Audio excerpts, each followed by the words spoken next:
Freedom fighters, ये अच्छा है। देखिए, अब जब मैं एग्जाम में जाता हूँ तो मुझे गदर पार्टी के बारे में सिर्फ एक ही चीज पता था कि राज बिहारी बोस।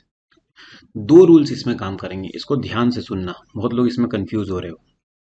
अब इसमें क्या होता है फ्रीडम फाइटर इस तरह के क्वेश्चंस में जहां आपको हवा नहीं लगा, नॉलेज बेस एग्जॉस्ट हो गया, सिर्फ राज बिहारी बोस पे रुक गए। तीन ऑप्शन दिए हुए हैं आपके 1, 2 एंड 3। अब तीन ऑप्शन के क्वेश्चन में आप इधर के ऑप्शन देखिए ABCD में, इसमें दो ऐसे ऑप्शन हैं जिसमें 2 ओनली एंड 3 ओनली आंसर में है, और दो ऐसे ऑप्शन है जिसमें 1 एंड 2 एंड 1 एंड 3 है। तो अगर 75% ऑफ द ऑप्शंस, ये तब है, ये बच्चा रूल है, ये बाप रूल नहीं है। ठीक है, ये प्राइमरी रूल नहीं है, मतलब ये डिराइव्ड रूल है। अगर 75% ऑफ द ऑप्शंस में इसमें दो ऑप्शन वाला होता है, जैसे 1 एंड 3, 1 एंड 2, ये 50% है। अगर ये 75% हुआ होता, मतलब तीन ऑप्शन होते चार में, तो ये सही हुआ होता। चूंकि 50% है तो ये गलत होगा, तो ये कट जाएगा और आपका ये कट जाएगा। अगर ये एक और ऑप्शन दिया होता, जैसे बी में भी यही होता 2 एंड 3, तो वो वाला सही होता। समझे? तो अब इसमें सही होगा एक ही, 2 ओनली या 3 ओनली। ये चीज को ध्यान से समझिए। अगर 75% या उससे ज्यादा, ये तब अप्लाई करना है जब नहीं बन रहा है सवाल। इससे भी बहुत सारा क्वेश्चन यूपीएससी का बन जाता है। जिसको ये समझ में आ गया वो तो बहुत सारा क्वेश्चन निकाल लेगा।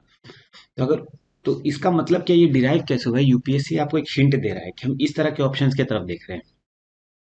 अगर तीन ऑप्शन वाले क्वेश्चन में ये सही होता है जनरली, सिर्फ इसी के लिए अप्लाई करिए ये बच्चा रूल, कि तीन ऑप्शन के क्वेश्चन अगर दिए हुए हैं और उसके जो आंसर के ऑप्शंस हैं वो दो ऑप्शन कंटेन करने वाले, तीन ही ऑप्शन हो सकते हैं, 1 एंड 2, 2 एंड 3 एंड 1 एंड 3, वो 75% है, मतलब तीनों लिख दिया है। तो आपको वो यूपीएससी बताना चाह रहा है कि आप उस साइड में बढ़े।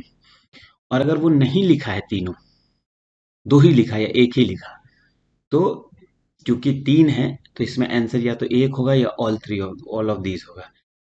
यही इसका मास्टर है, इसको दो तीन बार सुनो तो समझ में आएगा, लिखे हैं उसको भी पढ़िए। दूसरा इसमें बच्चा रूल क्या काम करता है, ये बहुत इंपॉर्टेंट रूल है जिसको बहुत लोग निग्लेक्ट करते हैं। Don't go for exotic options. हम लोग एग्जाम हॉल में वही ऑप्शन चूज करेंगे जो हम लोग पढ़े हैं, जिसके बारे में कभी सुने हैं।